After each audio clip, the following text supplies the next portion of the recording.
गिनती उसका 10वां बाब और उसकी पहली आयत से 16वीं आयत तक। और खुदावंद ने मूसा से कहा कि अपने लिए चांदी के 2 नरसिंगे बनवा, वो दोनों गढ़ कर बनाए जाएं। तू उनको जुमाइत के बुलाने और लश्कर के कूच के लिए काम में लाना।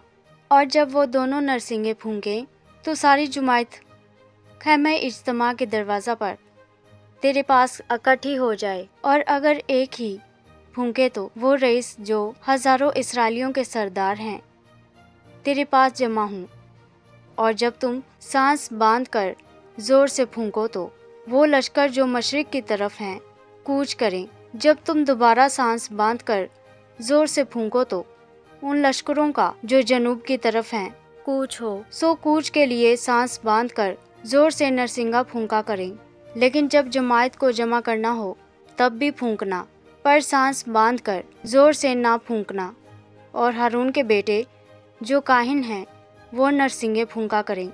यही आइन सदा तुम्हारी नस्ल दर नस्ल कायम रहे। और जब तुम अपने मुल्क में ऐसे दुश्मन से जो तुमको सताता हो लड़ने को निकलो तो तुम नरसिंगों को सांस बांध कर जोर से फूंकना।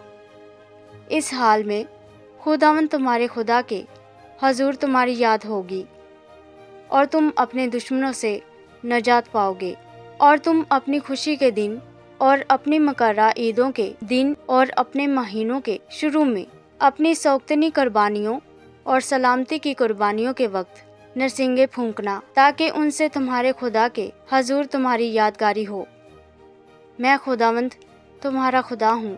और दूसरे साल के दूसरे महीने की 20वीं तारीख को वो अबर शहादत के मस्कन पर से उठ गया। तब बनी इसराइल दहशते सीना से कूच करके निकले और वो अबर दहशते फिरान में ठहर गया।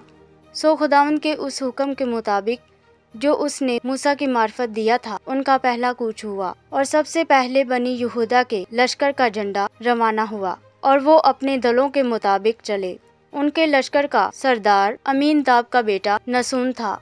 और इश्कार के कबीले के लश्कर का सरदार जुगर का बेटा नतली एल था। और जबलून के कबीला के लश्कर का सरदार हेलवन का बेटा अलियाब था। आमीन।